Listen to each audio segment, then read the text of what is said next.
The Kia Rio does the best with the power it has, and that's good enough. The tail of the tape doesn't tell the whole story with the 2018 Kia Rio.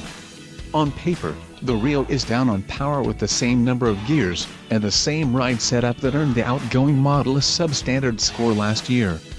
But this year each area has been improved, particularly the ride, which earns it a 5 out of 10 on our performance scale.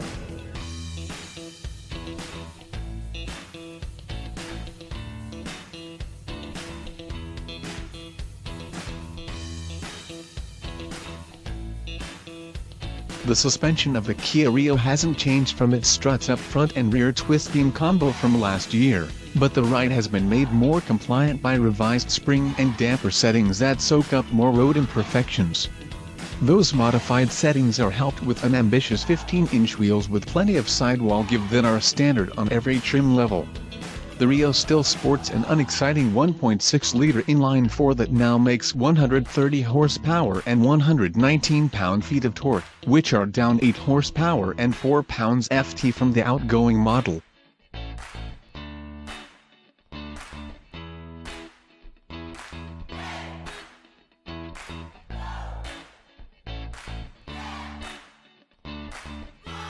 What it lost in straight specs it makes up for in real-world drivability thanks to a revised power delivery.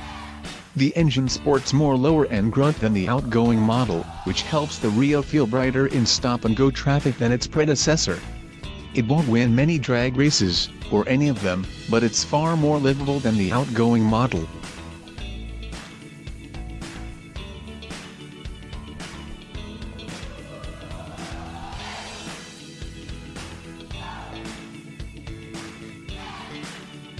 Tapping passing power between 60 and 80 miles per hour will require a little advanced planning and a little more shouting, but at least the Rio sounds willing to hit the mark, unlike other small displacement units saddled with continuously variable automatic transmissions.